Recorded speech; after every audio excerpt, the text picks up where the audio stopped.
Hello बच्चों, हम शुरुआत करते हैं अध्याय 1 में क्लास 9 के अध्याय 1 की संख्या पद्धति है। जो संख्या पद्धति की प्रश्नावली 1.2, कौन सी प्रश्नावली 1.2। यहाँ पर ये बताना है कि कौन सा सत्य है कौन सा असत्य है, क्योंकि इस प्रश्नावली में कुछ खास नहीं है। इसमें वास्तविक संख्याओं के बारे में बताया गया है। कौन सी संख्या है? वास्तविक संख्याएं। वास्तविक संख्याएं, जो वास्तविक संख्याएं होती हैं इनमें परिमेय और अपरिमेय, कौन कौन सी? परिमेय और अपरिमेय दोनों संख्याएं सम्मिलित होती हैं। परिमेय एवं अपरिमेय। वास्तविक संख्या क्या है? वास्तविक संख्याओं में परिमेय और अपरिमेय दोनों संख्या क्या होती हैं? शामिल होती हैं। जैसे परिमेय संख्याओं के बारे में देख चुके हैं हम, p/q के रूप में व्यक्त करते हैं, और अपरिमेय वे संख्याएं होती हैं जिनको हम p/q के रूप में व्यक्त नहीं कर सकते। वो कौन सी संख्या होंगी? वो अपरिमेय, या सीधी बात कहें परिमेय संख्या, जो संख्या परिमेय है वो अपरिमेय नहीं है। अर्थात परिमेय को हम किस रूप में व्यक्त करते हैं? p/q के रूप में, जहां पर q शून्य के बराबर नहीं होता है। वो कौन सी संख्या हो जाएंगी? वो आपकी परिमेय संख्या हो जाएंगी। और अपरिमेय संख्या शेष वो संख्या हो जाएंगी जो आपकी परिमेय नहीं है। जैसे कि √3 है, √5 है, ये सब कैसी संख्या हो जाएगी? ये हो जाएंगी आपकी अपरिमेय संख्या। ठीक, देखते हैं, शुरुआत करते हैं प्रश्नावली की। पहला क्वेश्चन है सत्य असत्य। सत्य असत्य के बारे में बतलाना है कि कौन सा सत्य है और उसका कारण ही बतलाना है कि ऐसा क्यों। ठीक, तो हम देखते हैं पहला, प्रत्येक अपरिमेय संख्या एक वास्तविक संख्या होती है। हाँ, क्यों? क्योंकि अभी अपन ने देखा है क्या कि वास्तविक संख्या जो होती हैं, वास्तविक संख्या कैसी होती हैं आपकी? इस वास्तविक संख्याओं में परिमेय संख्या और अपरिमेय संख्या, अर्थात जो वास्तविक संख्या होता है, वास्तविक संख्याओं का जो समूह होता है, वास्तविक संख्याओं के समूह में परिमेय एवं अपरिमेय संख्या दोनों संख्याएं क्या होती हैं? सम्मिलित होती हैं। इसलिए पहला क्वेश्चन क्या है? क्या प्रत्येक अपरिमेय संख्या एक वास्तविक संख्या होती है? ठीक, तो यहाँ पर आंसर रहेगा सत्य। वास्तविक संख्याओं में अपरिमेय संख्याएं भी सम्मिलित होती हैं। ठीक, अगला क्वेश्चन देख लें। संख्या रेखा के प्रत्येक बिंदु पर, संख्या रेखा के प्रत्येक बिंदु पर √m अर्थात करनी m के रूप में होता है, जहां m एक प्राकृत संख्या है। क्या बोला है? संख्या रेखा बना लें पहले। ये है जैसे संख्या रेखा, ये है 0, यहां से स्टार्ट करते हैं 1 2 3 और आगे चले 4, यहां से 5 6, सीधा यहां तक आ जाए 7, यहां सीधा हम डायरेक्ट 9 लेते हैं। ठीक, समझाने के हिसाब से यहाँ 7 नहीं, यहाँ पर 8 ले लो। अब यहाँ पर उसमें क्या बोला कि प्रत्येक यानी संख्या रेखा पर प्रत्येक बिंदु। अब जैसे हम प्रत्येक बिंदु की बात की जाए तो यहाँ से लेकर ये देखें तो ये क्या क्या करनी m के रूप में है। करनी m के रूप में कैसे? मतलब करनी m, जैसे करनी a लगी आपकी, m की जगह अपन 1 रख लें तो इसकी जब करनी हटेगी तो क्या आएगा? 1 आएगा। वहीं पर देख लें दूसरा, इसको देख लें करनी 2, क्या इसकी करनी हटेगी तो क्या 2 होगा? नहीं होगा। क्यों?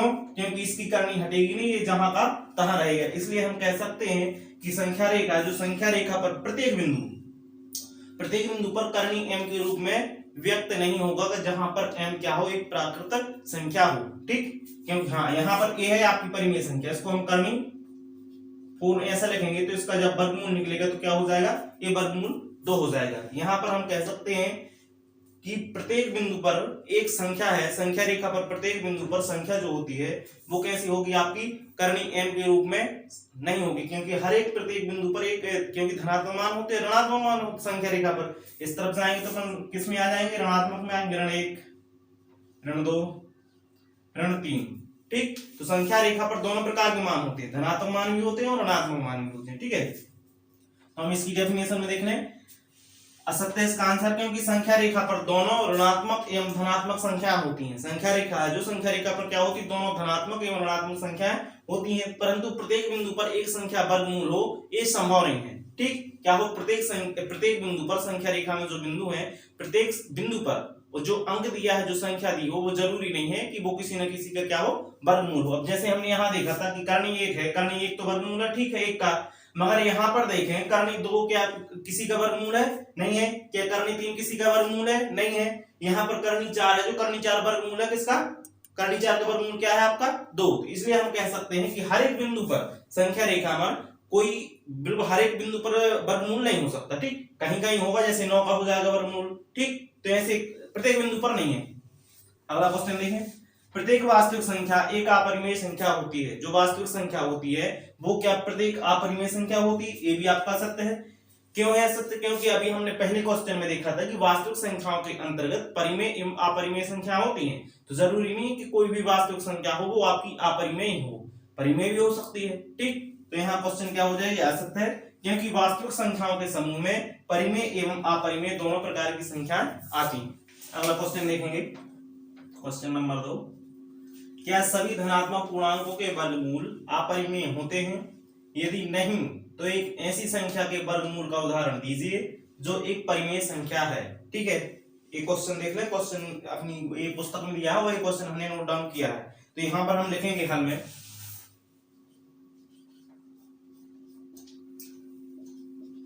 सभी धनात्मक पूर्णांकों के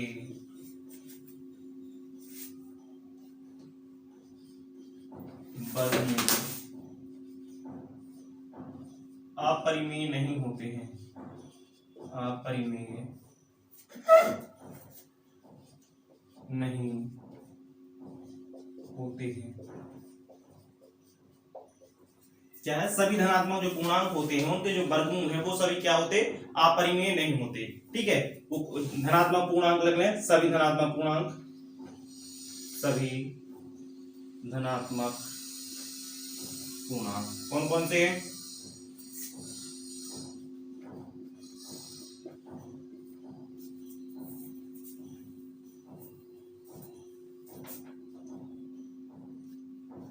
वर्गमूल की बात हो रही है, अभी हम पूर्णांक लिखेंगे 1 2 3, 1 से लेकर 9 तक इनकी लिखना, 3 4 5 6 7 8 9। ठीक, ये क्या हो गया? आपके धनात्मक पूर्णांक हो गए। अभी यहाँ पर ये देखना है कि जो वर्गमूल है इनके वो क्या अपरिमेय नहीं होते हैं या परिमेय होते हैं। ठीक, इसके बारे में देख लेंगे। जैसे 1 है, 1 का वर्गमूल करनी 1 बराबर क्या हो जाएगा? 1। ये क्या है आपका? अपरिमेय है कि परिमेय है? एक वर्गमूल है, ये क्या है आपका? परिमेय है। क्या है? परिमेय वर्गमूल है, क्योंकि करनी 1 को करनी जब हटाते हैं तो करनी 1 ही रहता है, इसका कुछ नहीं हो सकता। ठीक, अब दूसरा देख रहे हैं, करनी 2, ये क्या है आपका? करनी 2 का करनी 2 ही रहेगा। ये क्या है आपकी? अपरिमेय संख्या। कैसी है? अपरिमेय संख्या। ठीक, दूसरा देख रहे हैं, 3 को हम वर्गमूल के अंतर्गत रखेंगे, करनी के अंदर लिखेंगे, तो यहाँ पर भी क्या रहेगा? करनी 3 ही रहेगा। ये भी क्या है आपकी? अपरिमेय है। अगली देखें, अगली क्या है? √4। √4 को जब हम वर्गमूल इसका हटाएंगे तो क्या होगा आपका?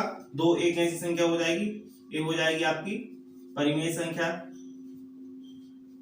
परिमेय ही लिखते चले।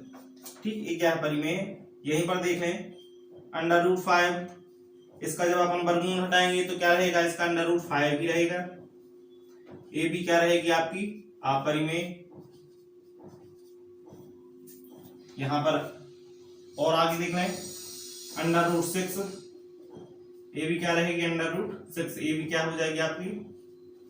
अपरिमेय। √7, यहां पर भी √7 रहेगा, क्योंकि इसकी भी नहीं हटेगी करनी, तो ये भी क्या रहेगा आपका? अपरिमेय। √8, तो ये भी इसका क्या रहेगा? √8, मतलब ये भी क्या है आपका? अपरिमेय। आखिरी है आपका √9, तो यहाँ पर क्या हो जाएगा? 3, इसका क्या हो जाएगी? परिमेय है। अर्थात हम कह सकते हैं कि सभी धनात्मक जो पूर्णांक होते हैं उनके वर्गमूल अपरिमेय नहीं होते। कौन कौन से हैं? जैसे अपरिमेय नहीं होते, कौन कौन से अपरिमेय नहीं हुए? क्योंकि 1 है, √4 है और √9 है। ये क्या है? ये अपरिमेय वर्गमूल नहीं है। ये कैसे है? परिमेय वर्गमूल है। तो हम यहाँ पर लिख देंगे, जगह पर्याप्त नहीं है तो पहले इसको नोट डाउन कर लें, फिर इसके बाद हम लिख देंगे कि यहाँ लिख देंगे, समझ जाना, यहाँ लिख देते हैं वो सब चीजें जो लिखना है डेफिनेशन के हिसाब से। यहाँ पर लिखेंगे, सभी धनात्मक पूर्णांकों के वर्गमूल, सभी धनात्मक पूर्णांकों के वर्गमूल जिनमें क्या क्या है, 1, 4 और 9 के वर्गमूल क्या क्या है, 1, 2, 3 है, अतः ये परिमेय पूर्णांक हैं। कैसे हैं? परिमेय पूर्णांक हैं।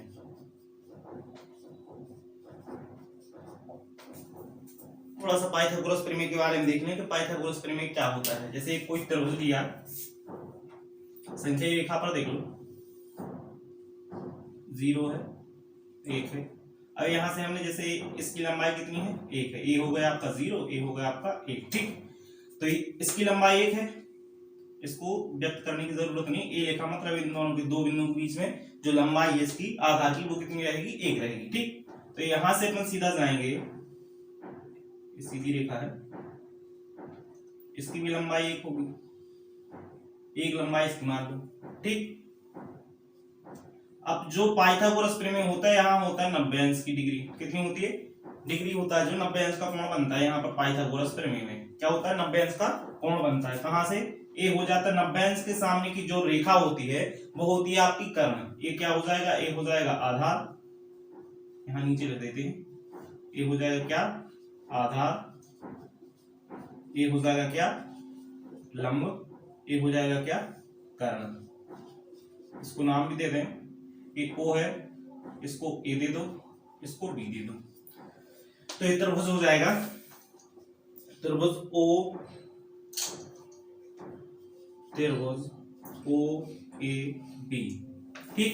ओ ए बी में यदि हम बोले कि कर्ण की लंबाई ज्ञात करना है तो क्या करोगे, पाइथागोरस प्रमेय से यहां लिख देंगे, पाइथागोरस प्रमेय से। पाइथागोरस प्रमेय क्या होता है, कर्ण का वर्ग बराबर लंब का वर्ग धन आधार का वर्ग, आधार का वर्ग। अब जैसे यहां पर यदि मान लिया जाए इसकी लंबाई आधार क्या है, 1, और लंब भी क्या है, 1 है, टोटल कर दो, एक का वर्ग क्या होगा, 1 होगा, यहाँ पर एक का वर्ग क्या होगा, धन 1 होगा, टोटल क्या हो जाएगा, 2। अब यहाँ पर कर्ण है, जो कर्ण पर क्या लगा है, वर्ग लगा है। वर्ग जब हम हटाएंगे तो इस तरफ आएगा वर्ग, तो किस रूप में परिवर्तित हो जाएगा, कर्णी के रूप में। किस रूप में हो जाएगा, कर्णी के रूप में। जब हम कर्ण से उसका वर्ग हटाएंगे तो बराबर के इस तरफ जब वो आता है वर्ग, तो किस रूप में हो जाता है, कर्णी के रूप में। तो इसका कर्ण क्या निकलेगा, कर्ण निकलेगा आपका √2। क्या निकलेगा, √2। तो पाइथागोरस प्रमेय है, पाइथागोरस प्रमेय याद रखना है, कर्ण बराबर क्या होता है, लंब का वर्ग धन आधार का वर्ग। क्या होता है, कर्ण, पाइथागोरस प्रमेय है, जो पाइथागोरस प्रमेय का सूत्र है, कर्ण का वर्ग बराबर लंब का वर्ग धन आधार का वर्ग, ठीक। ये हम इसी यानी कि पाइथागोरस प्रमेय का उपयोग करते हुए हम अगला क्वेश्चन करेंगे। तो अगला क्वेश्चन क्या है, इसको हम रफ करते हैं। पहले क्वेश्चन क्या है, दिखाइए कि संख्या रेखा पर √5 को किस प्रकार निरूपित किया जा सकता है, ठीक है। तो यहाँ पर हम संख्या रेखा बनाना, पहले इतनी हिस्से में अपन लिखेंगे, यहां से स्टार्ट करते हैं, 1 बिंदु, 2, 3, थोड़ा सा बड़ा बड़ा बनाना पड़ेगा, एक हो जाएगा 0, एक होगा 1, एक हो जाएगा आपका 2, ठीक।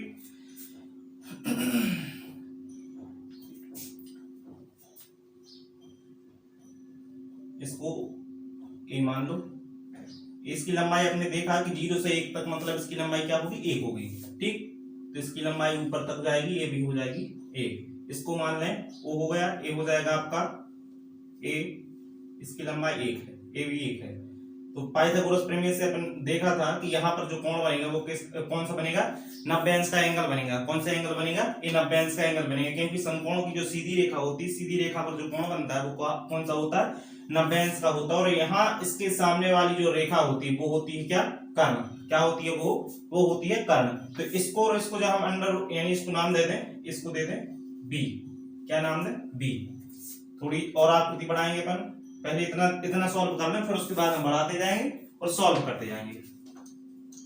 त्रिभुज का नाम दे दें, त्रिभुज ओ ए बी। त्रिभुज का नाम क्या है? त्रिभुज ओ ए बी में पाइथागोरस प्रमेय से। किससे? पाइथागोरस प्रमेय से।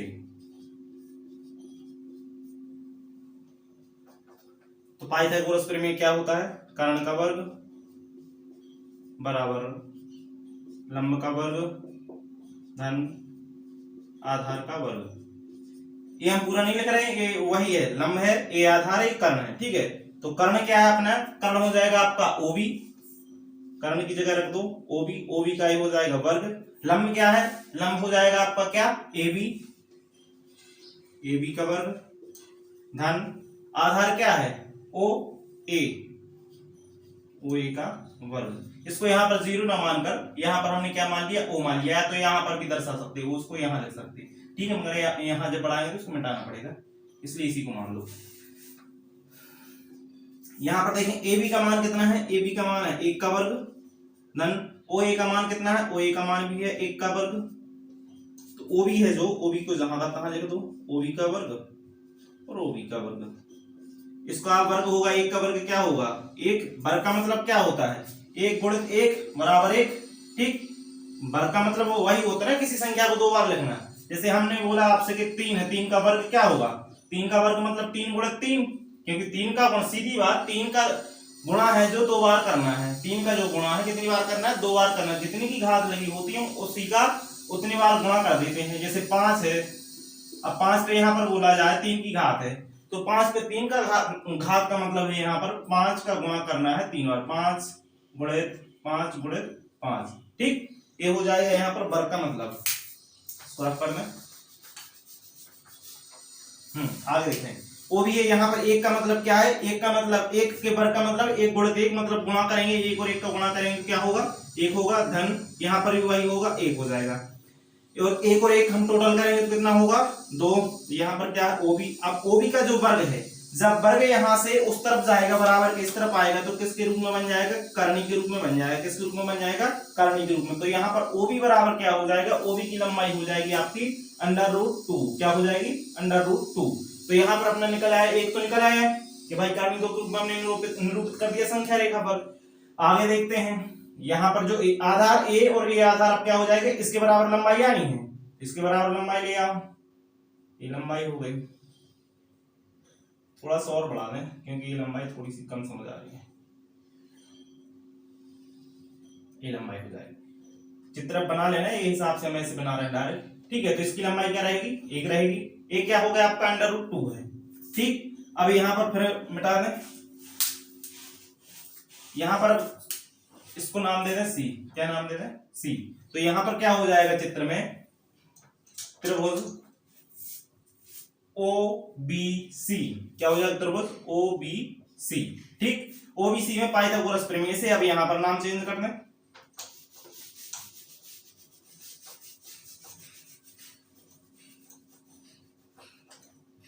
क्या हो जाएगा? कर्ण। कर्ण क्या हो जाएगा आपका? OC का वर्ग, OC का वर्ग। लंब क्या होगा? लंब हो जाएगा आपका, ये रहा लंब, OB का वर्ग। आधार क्या हो जाएगा? आधार हो जाएगा आपका 1 धन BC का वर्ग। फिर से कर दो, OC निकालना है इस बार। तो यहां पर OB कितना दिया हुआ है? OB दिया हुआ है आपका √2, इसका वर्ग कर दो धन BC कितना है? BC दिया है 1 का वर्ग। तो टोटल कर दो, OC जहां का तहां रहेगा, OC का वर्ग। ये हो जाएगा √2। हमने क्या बोला था कि जब किसी संख्या पर घात लगी हो तो उसका मतलब उसी संख्या को उतनी ही बार गुणा करना है जितनी की घात लगी होती है। अब यहाँ पर क्या है? √2, कर्णी 2 और कर्णी 2। जब कर्णी कर्णी का गुणा होता है, यहाँ पर बता दें, कर्णी गुणित कर्णी बराबर क्या हो जाती है? पूरी कर्णी। मतलब यहाँ पर जो संख्या होती है कर्णी हट जाती है। तो कर्णी 2 और कर्णी 2 का गुणा हो जाएगा तो क्या हो जाएगा? यहाँ पर 2। क्या हो जाएगा? 2। तो यहाँ पर कर्णी 2 कर्णी 2 का इसका मान ए है, इसको जब हम गुणा करेंगे तो यहाँ पर आ जाएगा आपका 2 और इसका 1 गुणक 1 रहेगा, क्योंकि 1 पर 2 की घात है, मतलब 1 गुणक 1, यहाँ पर हो जाएगा 1। तो OC का जो मान है, OC का मान कितना हो जाएगा आपका, ये हो जाएगा 3। ये क्या है, वर्ग है, वर्ग उस तरफ जाएगा बराबर के, तो क्या हो जाएगा, करनी लग जाएगी, क्या हो जाएगी, करनी लग जाएगी, तो करनी 3। तो OC का मान कितना निकला आपका, करनी 3। ठीक, अब यहां से फिर लंबाई बढ़ा दे उसकी, सॉरी इसको नीचे तक लाना है, ये हो गई, इसको नाम दे दो क्या, D। ठीक, ये हो जाएगा आपका 1। अब ए वाली रेखा ज्ञात करनी है, क्या ज्ञात करनी है, OD ज्ञात करना है। क्या ज्ञात करना है, त्रिभुज का नाम दे दो OCD, OCD।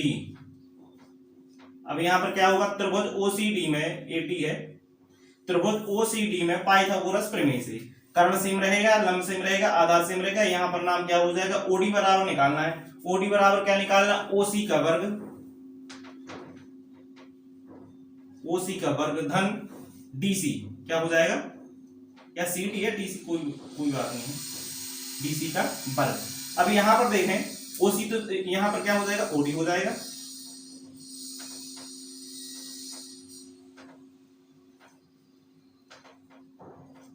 ठीक, अब यहां पर मान दूसरा पुट करना है,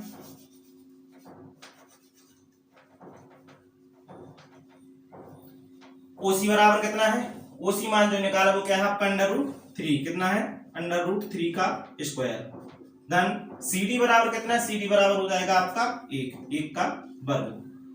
अब यहाँ पर करनी 3 है, करनी 3 का वर्ग करेंगे तो अभी जैसे हमने देखा था करनी 2 गुणित करनी 2 बराबर क्या हो जाएगा आपका 2 हुआ था। इसी प्रकार करनी 3 और करनी 3 का गुणा करेंगे तो क्या हो जाएगा सिर्फ 3। और यहाँ पर 1 का वर्ग हम पहले से देख चुके हैं, 1 का वर्ग मतलब 1, तो क्या हो जाएगा, इन दोनों को जोड़ दो तो क्या हो जाएगा, ये हो जाएगा 4। अब ये हो गया 4 का जब करनी है तो करनी उठ के यानी वर्ग है तो वर्ग उठ के उस तरफ जाएगा तो क्या हो जाएगा, इस पर वो लग जाएगी करनी, तो यहाँ पर लग गई करनी, तो OD की मान जो निकल आएगी, यानी 4 का वर्गमूल क्या होता है, 4 का वर्गमूल करनी 4 का होता है 2, तो यहाँ पर निकला आपका OD बराबर 2।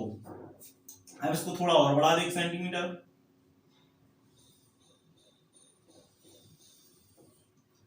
अब इसको नाम दे दो E। ठीक, ये आपका OE है।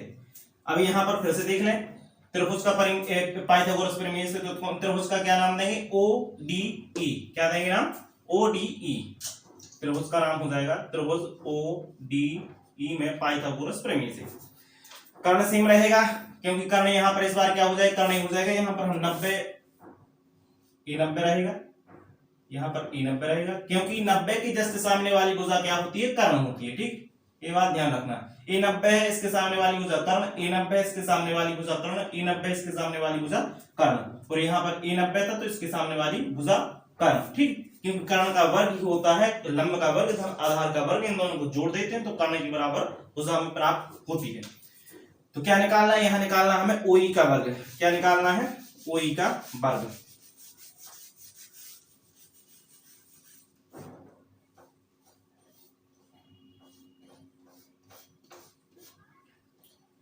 OE का वर्ग बराबर लंब कितना है, पहले तो ये आधार देख लो, ए भी रहेगा आपका 1 सेंटीमीटर, आधार कितना है, नहीं लंब देख लो, लंब हो जाएगा आपका 2 का वर्ग धन आधार कितना हो जाएगा 1 का वर्ग।